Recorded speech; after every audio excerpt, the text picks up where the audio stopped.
Hey, this is Alex from the Good Old Boys Fantasy Football Podcast. To see more videos like this from the Good Old Boys, hit subscribe and support this independent podcast. Let's go ahead and head on over into some auction draft strategy, salary cap draft strategy, however your league is calling it. But let's go ahead and rock and roll through that one.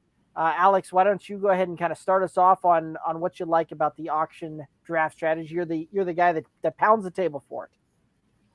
Yeah, so there are certain leagues where I think the auction draft strategy is superior. We kind of touched on it earlier in this show too about leagues where if you are doing something different that's different than just a regular old snake draft, or that isn't just a regular old line them up and pick them and see how things fall 18 weeks later or whatever it may be.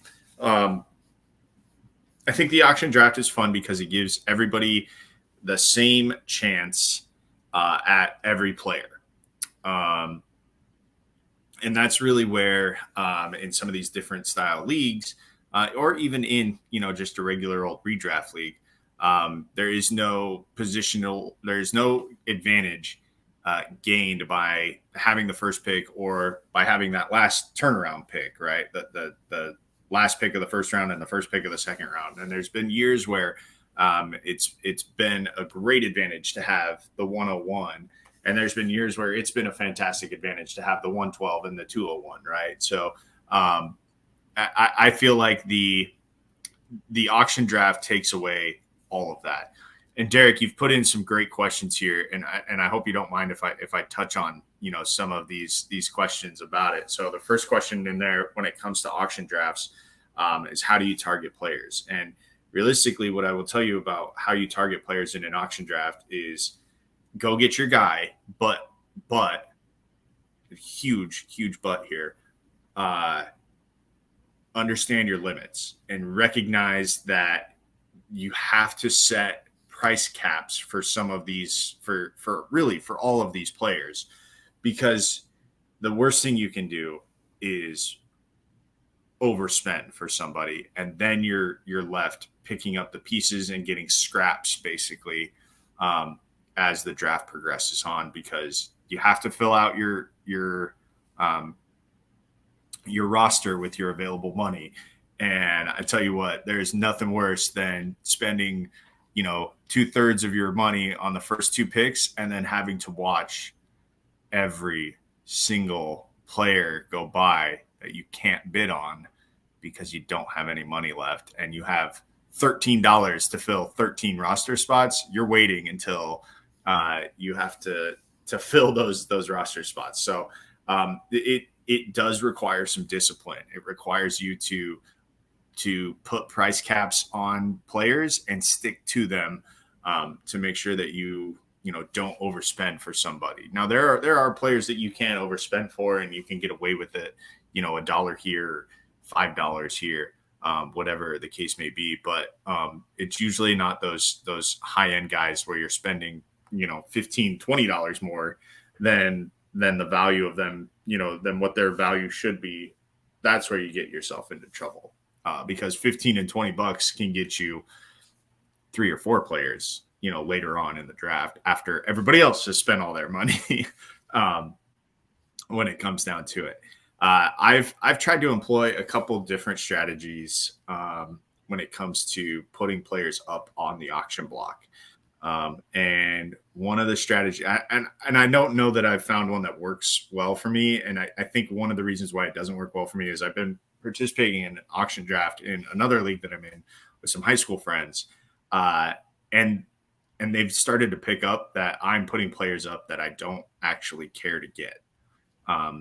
And sometimes you do that to try and, weed them out or make people spend more money early on, because when everybody has all of that money early in the draft, odds are guys are going to go for a little bit more than they should because everybody has all that money.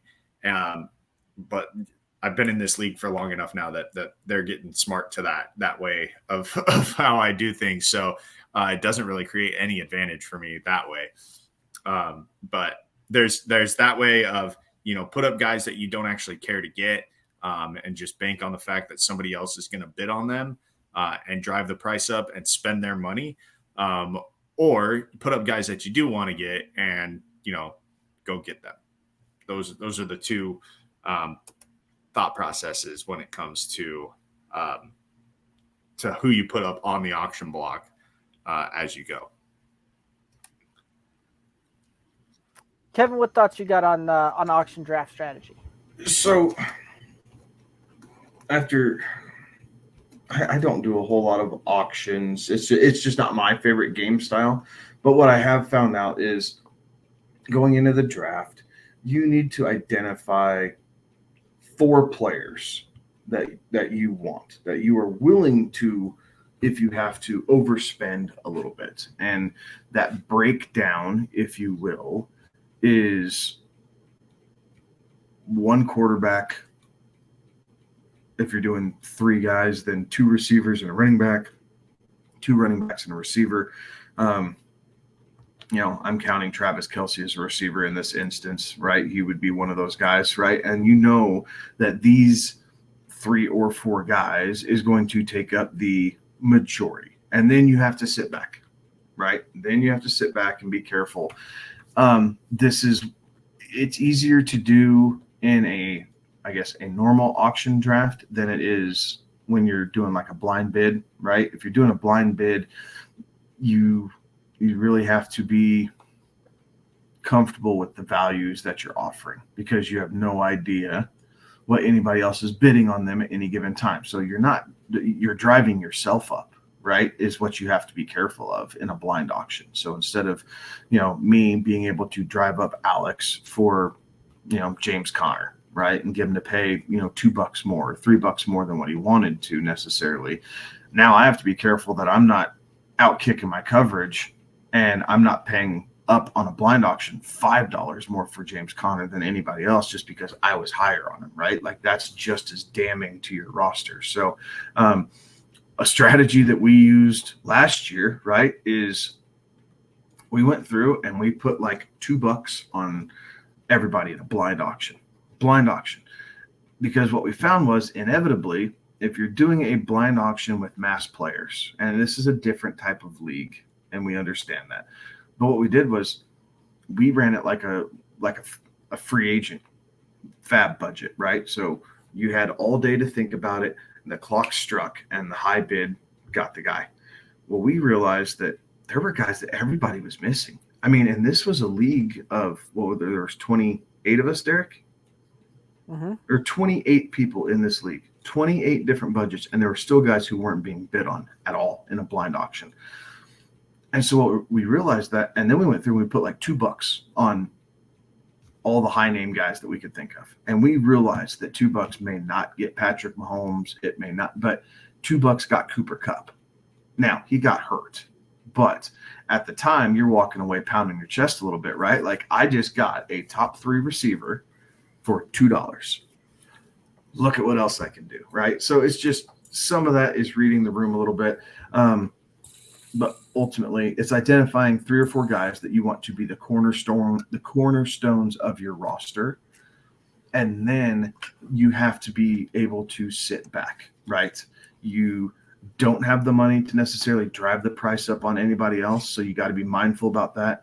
And you need to be willing to accept if you take a guy, or if you're bidding on a guy to drive it up, you need to be very comfortable with landing him on your roster and not completely blowing up your strategy.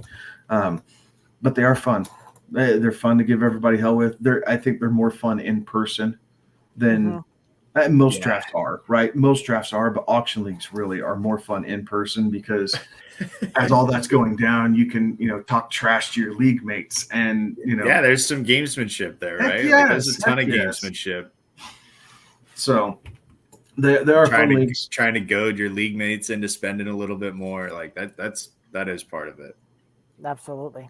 So I like the strategy there that you guys are talking about, where you identify the couple of guys that you've got to go get your guys type of thing, and I've done that before. I like the way that my teams turn out. One of the other things that I've been doing a lot this year, and so the salary cap and auction strategies that I've been doing is I actually kind of set it out and pretty much just go, okay, I've got X amount to spend on my quarterback, X amount to spend on running backs, wide receivers, and I break it down And I try and stick it kind of to the same kind of percentages that you see actual NFL rosters go to.